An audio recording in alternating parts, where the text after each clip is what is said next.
I would honestly take this car over the M.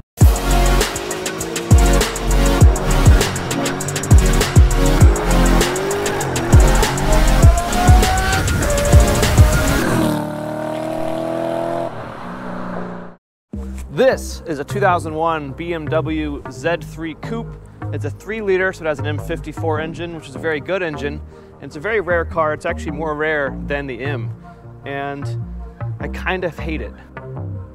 Now you see, there's a lot of Z3s. Most of them were roadsters. Most of them now are about $3,000 cars. The tops are falling apart, the paint's faded, they're kind of pieces of junk. But this in particular is a Z3 Coupe, which makes it very special. It's actually one of the stiffest cars BMW's ever made. And it's supposed to be a very fun to drive car, but I've found that to not be so true.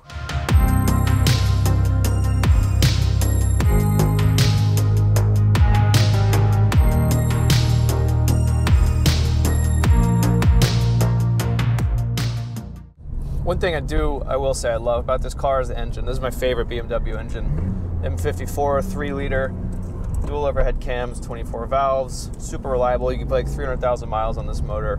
Has very good torque curve for a naturally aspirated 6-cylinder. It's hard to compete nowadays with all the turbo stuff because they have just instant torque from idle. But we'll do a little pull right here. Second gear, we'll get it down to 3 grand. It's right where it likes the torque. It's got a short shifter on it, a little bit notchy. I mean, that's 30 miles an hour pretty quick. I will give it this, I'll hate on the suspension, but I mean, the car is perfectly balanced. And, oh yeah, that's great. That's 4th gear, hard on the brakes, back into 3rd, pitch it in, it just takes it.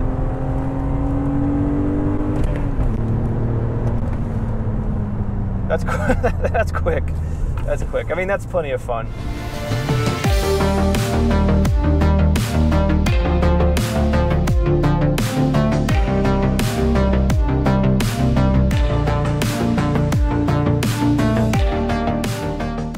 I would honestly take this car over the M. Like, zero maintenance on the engine. It has just about the same power as an S52 car. Very reliable. I think, if there's anyone out there that has one of these that's like properly done with maybe some coilovers, some solid bushings, and well, there's one other issue we'll get to. I would like to drive a modified one. But like my M3, for example, was bone stock. I loved it. It was perfect. Granted, I mean, I guess this isn't an M car. But there's one thing, and this is something that really can't be fixed, that just drives me up the wall.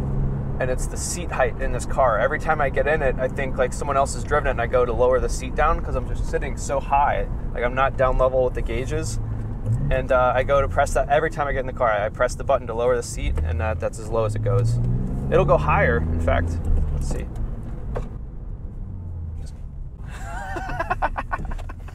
No one is this short. This is ridiculous. Oh, wow, I can see over the hood so well. This would be good for parking. Like if I were to have one of these cars, I would have to have like a half cage in the back and I'd have to have a full-on race seat to get me low enough. Because this is just not okay. I can't even see the gauges anymore. And I should note, like I'm not abnormally tall. I'm 6 foot, which I think is standard, maybe? Is that standard? I don't know. I think I could probably see out the sunroof better than I could the windshield.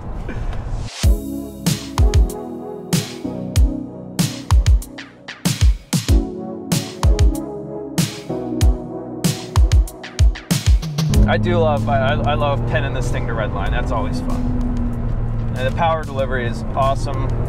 It's very balanced. We do have some very good tires on this car. We've got some Indy 500s by the Firestone. I do like these tires a lot. This is the first time I've tried these tires out. Pen it through the corner, it just takes it very well. I guess the next biggest question is it worth the price tag? I mean, this is a $20,000-ish car. If this was a roadster, it would probably be about 6 grand. So you really pay a lot for the roof. So like, if you really hate roadsters, then yeah, I guess it's worth it for the price tag. It has a certain coolness factor, I'll give it that. But I mean, you could buy a roadster, put a cage in it, do all the modifications to it, and you'd have a better driving car than this, in my opinion. And I think it's just like any other car you buy that's kind of rare and it's kind of an odd car. You pay up for the rarity, you're not paying up for performance. You know, for the price of this car, you can get a nice M3 or even an M5. So, you know, is it dollar for performance? No, not at all. But, you know, if you enjoy driving a unique, rare car, then absolutely, I think it's worth the money. So I think what we've concluded is it's a very cool car, it's a very unique car, but it's lacking in some areas. Maybe the M is different, maybe if you want to spend the money to modify it, it would make it better. Would I own one? No, absolutely not. I'll stick to my E30s, and I'll stick to just looking at these. But as always, I hope you guys enjoyed this video. This car is going to be sold very shortly, so we wanted to make something special with it. I hope you guys enjoyed it, and we'll see you next time.